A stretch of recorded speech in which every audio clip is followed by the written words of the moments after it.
Habari, kwa majina naitwa Michael Mapunda. Mimi ni mtaalamu wa madini na miamba, yani geologist. Nataka tuzungumzie shear zone na kata mwamba.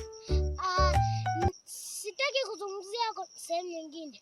Nataka nizungumzie hapa kwenye duara langu lenye futi 5. Ungana nami.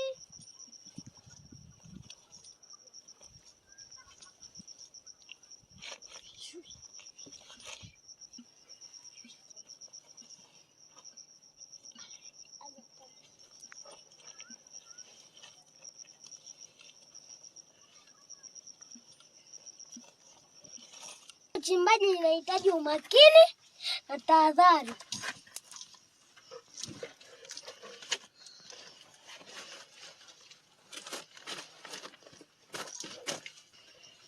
Tayari.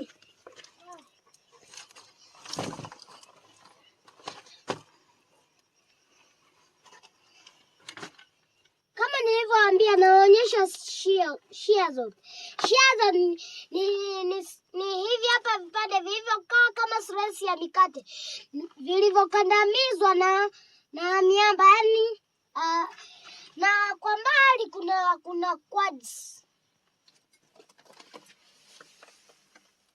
Shear zone ni hii hapa hivi, yani zimepangana kama slice ya mikate, na kuna hivi hapa inaniliwa hapa kuna kama udongo lakini si udongo.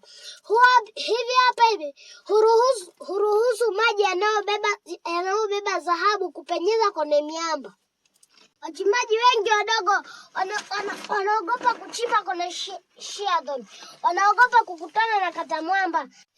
Kata mwamba ni kwa jina la kichimbaji, lakini kwa jina la kitaalamu ni granite au quartzite. Hia ukiwa una vifaa vya kisasa unaweza ukachimba, yani ndo mfuniko au mlango wa kuingilia kukutana na dhahabu. Kwa hiyo nakushauri mchimbaji mwenzangu, usiogope. Juhudi, bidii, maarifa, utafanikiwa. Nadhani leo muda utoshi.